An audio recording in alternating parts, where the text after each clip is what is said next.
नमस्कार, मी doctor Abhijit. Nature ceiling निसर्गोपचार या व्हिडिओ सिरीज मधील आजच्या व्हिडिओमध्ये आपण ही उंदीरमारी वनस्पती म्हणजेच गिरी पुष्प वनस्पतीचे औषधी गुणधर्म जाणून घेणार आहोत.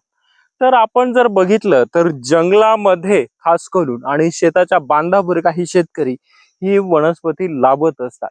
शेताला कुंपण करायचं असेल तर दाट कुंपण आपल्याला याचं लावता येतं आणि सहसा ही जंगलामध्ये लावली जाते, कारण ही जी वनस्पती आहे ही फास्ट ग्रो होते आणि साधारणतः जानेवारी, फेब्रुवारी आणि मार्च महिन्यामध्ये हे जी काही वनस्पती असते याला सुंदर असा पिंक फुलांचा फुलोरा येत असतो. तो खूप सुंदर दिसत असतो.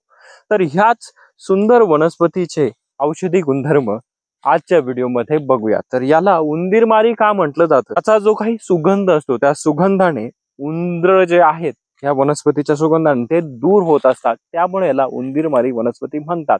आणि याला गिरीपुष्प देखील म्हटलं जातं, कारण की साधारणतः जानेवारी, फेब्रुवारी आणि मार्च या कालावधीमध्ये एक पिंक फ्लोरा ह्या झाडाला बहरतो पूर्णपणे, त्यामुळे याला गिरीपुष्प देखील म्हटलं जातं.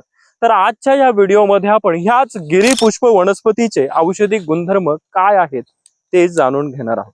चला तर मित्रांनो, जाणून घेऊया ह्या वनस्पतीचे औषधी गुणधर्म.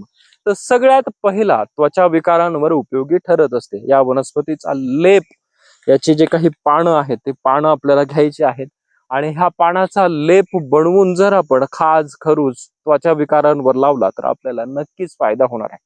आपल्याला कुठेतरी जखम झाली आहे, ते जखम भरवण्यासाठी त्यासाठी सुद्धा ही वनस्पतीचा जो काही लेप आहे तो उपयोगी ठरणार आहे. आपल्याला कुठेही हातापायांना सूज आली आहे, ती सूज कमी करण्यासाठी उपयोगी ठरणार आहे ही वनस्पती. आपल्याला सांधेवात आहे, सांधेवात कमी करण्यासाठी एक अँटी इन्फ्लामेटरी रोल याचा आहे, त्यामुळे तो नक्कीच उपयोगी ठरणार आहे. त्यानंतर आपल्याला कुठेही वेदना होत असेल तर वेदना शामक म्हणून, डोके दुखत असेल, स्नायू दुखत असेल तर वेदना शामक म्हणून देखील याचा उपयोग होत असतो. याचा लेप बनवायचा आहे, तो कपाळावर लावला तर आपला मायग्रेनचा किंवा कोणत्याही प्रकारची डोकेदुखी असेल ती कमी होण्यास मदत होत असतील. आपले स्नायू दुखत असतील तर ते स्नायूच्या वेदना कमी होण्यास मदत होत असते.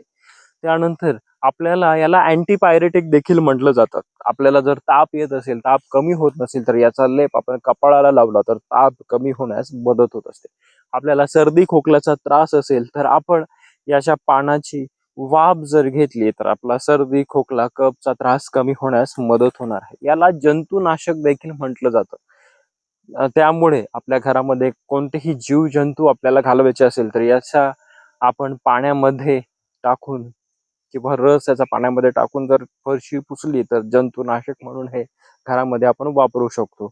आपल्याला कुठेही विंचवाचा दंश झालाय किंवा कोणत्याही कीटकाचा दंश झालाय तर त्यासाठी आपण जर याचा लेप करून लावला त्या ठिकाणी तर तो त्या ज्या काही वेदना आहेत, विंचू दंशाच्या ज्या काही वेदना असतील किंवा कीटक कोणत्याही प्रकारच्या दंशाच्या वेदना असतील तर त्या कमी होण्यास मदत होत असते. त्यानंतर फोड, पुरळ असतील ते कमी करण्यासाठी देखील ही वनस्पती उपयोगी ठरणार आहे. आपल्या केसांमध्ये कोंडा झालाय तर याचे जे काही पानं आहे त्याचा जर आपण शॅम्पू बनवून किंवा लेप बनवून डोक्याला लावला तर आपल्या कोंडाचा त्रास कमी होण्यास मदत होत असते. आपल्या पायांना जर भेगा पडलेल्या असतील तर त्या भेगा बुजवण्यासाठी देखील याचा ज्या काही पानाचा लेप आहे तो उपयोगी ठरणार आहे. तर हे ह्या गिरीपुष्प म्हणजेच उंदीरमारी वनस्पतीचे औषधी गुणधर्म आहेत. आपल्याला जर हा व्हिडिओ आवडला असेल व्हिडिओला लाईक करा, जास्तीत जास्त शेअर करा आणि अशाच माहितीपूर्ण वनस्पतींच्या माहितींसाठी डॉक्टर अभिजित क्लिनिक हे चॅनल सबस्क्राईब करायला विसरू नका.